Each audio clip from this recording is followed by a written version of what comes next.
about collecting vinyl records, you probably think about decades such as the 80s, where their rise in popularity was so influential in pop culture.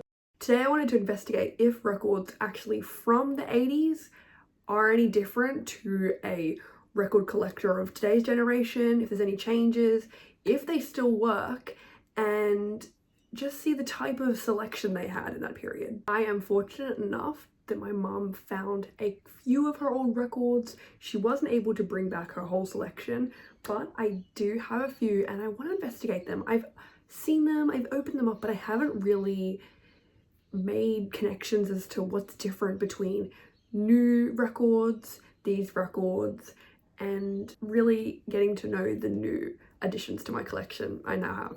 She was sending me videos when she found them, and she even had the original Thriller Michael Jackson, not the picture disc that I went blood, sweat and tears trying to flipping find, but she had a few others. I said, bring them home, bring home.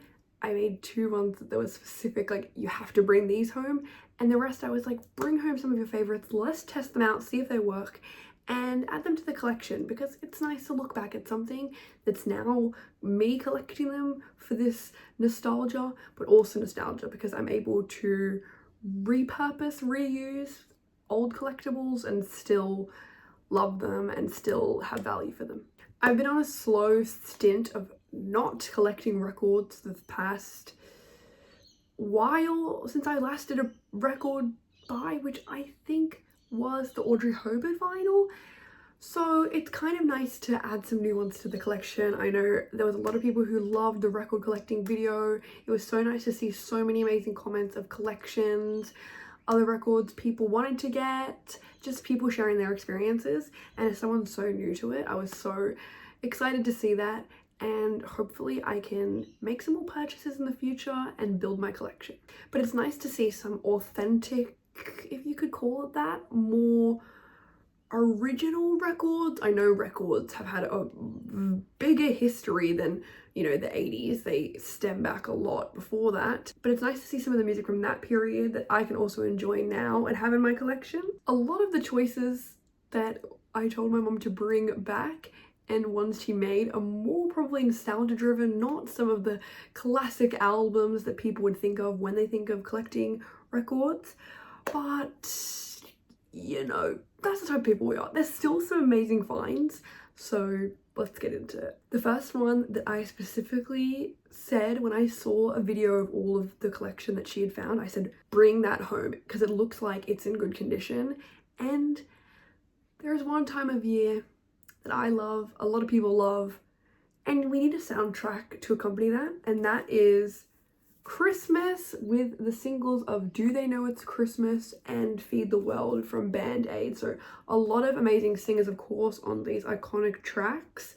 It's a little just 2-sided singles vinyl. I know there's a real word for that, but I did test it on my record player, and I had to, oh my god, I'm gonna sound so bad, like had to put the other part inside so I could do it and then quicken up the speed. Bit of a struggle. At first I was playing it like the pitch was like, do they know? This is the cover, just the iconic album cover, and the back with some of the artists listed, some other information, and then here is the vinyl itself.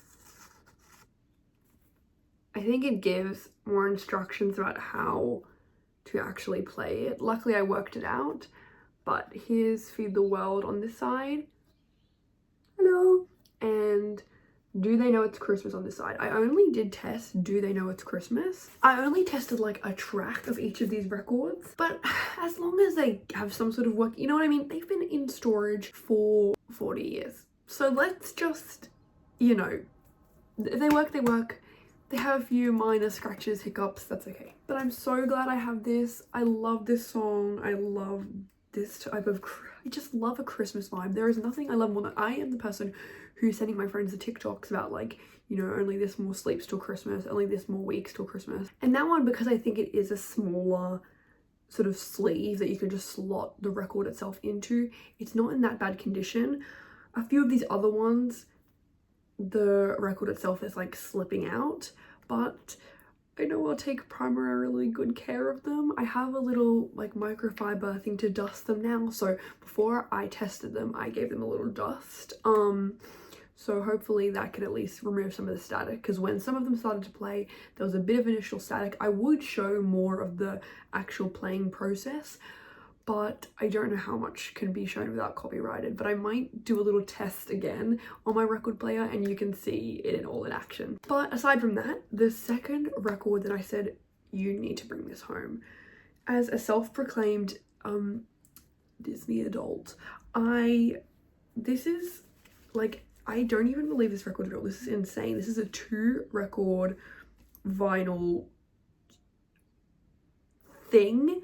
It is 50 happy years of Disney favorites. I cannot get over how cute the cover is. 2 records plus an 11-page book of full color illustrations, a Disney record. So it ranges from 1923 to 1973. And here are some of the iconic films. Personally, I am big on the Disney Renaissance period around the 90s. So I love a lot of these Disney films, but they're not my favorite of the soundtracks. Personally, the Phil Collins Tarzan, it's just so good. I just cannot ever put down that soundtrack. And then on the back is, I think it's the same, oh no, it's a different illustration, so more of the iconic, how cute characters, and the full track list. So the 2 sides, 2 vinyls, Disney favorites. So cute packaging. But because this is a big vinyl itself, it does have an interior. I'm just looking at some of the tracks. Oh, I'm so happy they have It's a Small World. Like, okay. Most annoying thing to play on vinyl probably. I did test When You Wish Upon a Star and it was so cute to hear fully on vinyl. Okay, I'm gonna need to literally play this all the way through.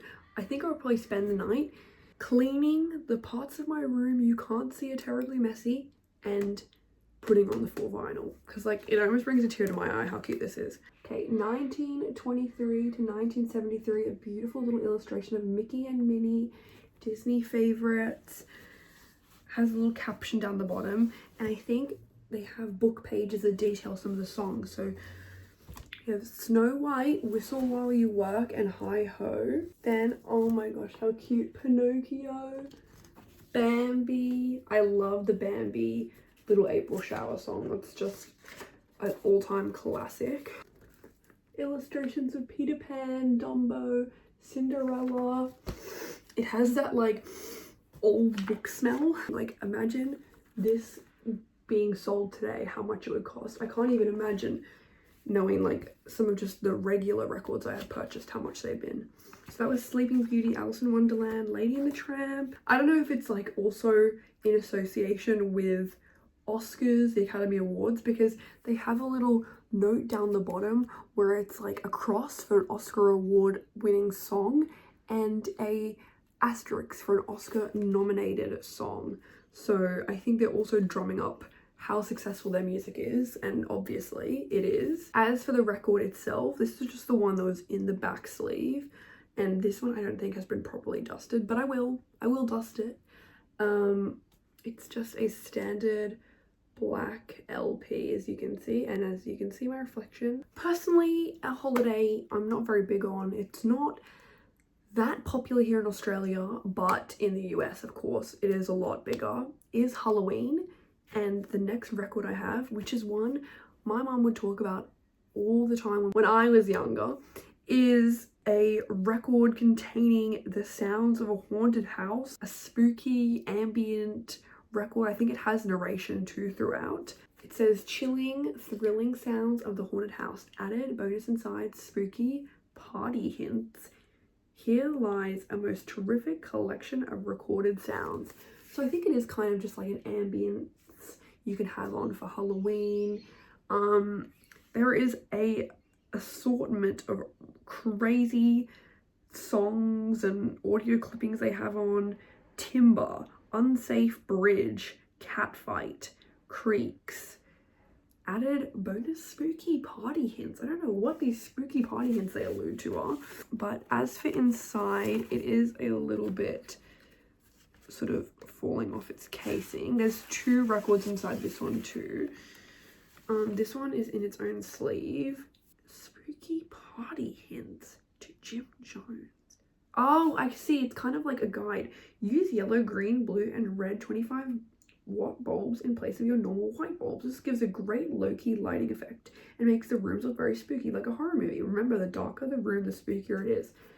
So I gather that these are kind of like your own DIY things you can do for Halloween. I don't know when this pressing was done. 1964 it says. So I don't know if that's when it was just made. I don't know. But this is possibly, oh no, this one says 1973, so I think around the 70s. Possibly some things you can have whilst you play the ambient, chilling, thrilling sounds of a haunted house, or assortment of other sounds.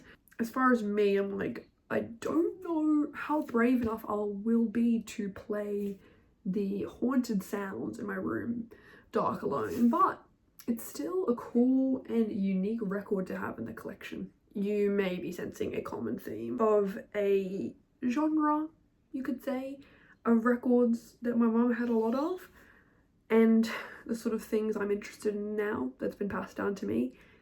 We have another Disney record.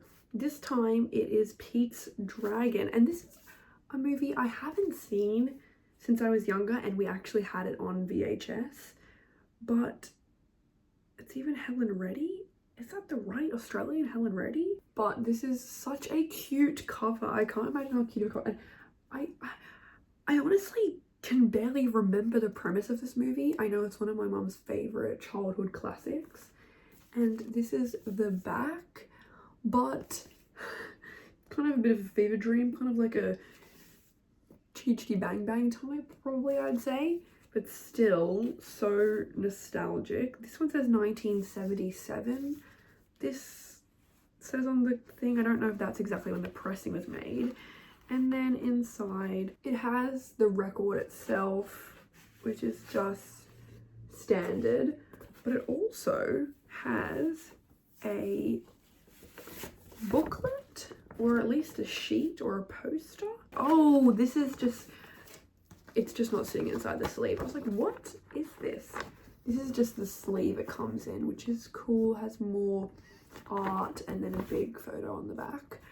So I might have to properly put that back in the sleeve. Last but not least, an insane pull that I have on CD because I was obsessed with the soundtrack, as literally every kid is. What 70s, 80s kid would not love Grease? How cool is this on the front? And then as for the back, it is, I'm pretty sure this is the exact same as it is on the CD. A photo of everyone, the track list at the top via a little notepad. And then as for the inside, what is this? Oh, it's like at the diner, or, you know, it's like a tablecloth, and it has so many cool photos.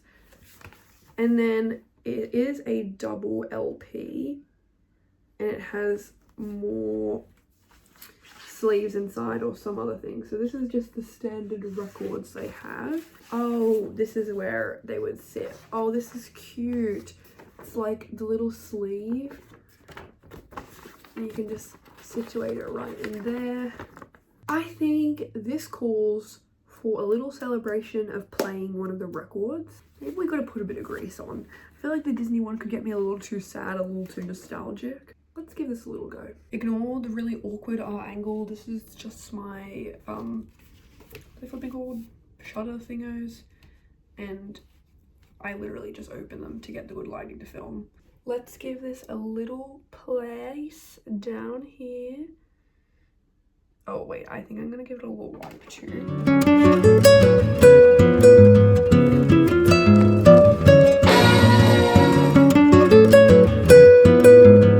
Great to have a little better in-depth unpacking of some of my mum's records. I thought from the 80s, but some of them are from the 70s. Honestly, a lot of it has remained the same between how they're packaged, the record itself, from now back to those decades, which I think you could probably assume would be right, because they still want to feed off the nostalgia. They don't want to change up the design, change up everything, you know, and make it different. But it's cool to see that something has persisted for so long. I am glad to see these ones go to a good home, go to our home, and I can appreciate them and love them and learn a bit more about these different tracks, even though stuff I already know, a little too much Disney. But thank you guys so much for watching another video. Hopefully, it seems like there was a lot of interest around the record collecting discussion video. Hopefully this is up the same avenue, and I'll see if people want me to make more record oriented videos. As I say, I'm a beginner. I really don't know that much about collecting, cleaning, the process of it all, but I would like to learn, so maybe we can do a series learning along with me. Thank you again so much for watching. Bye!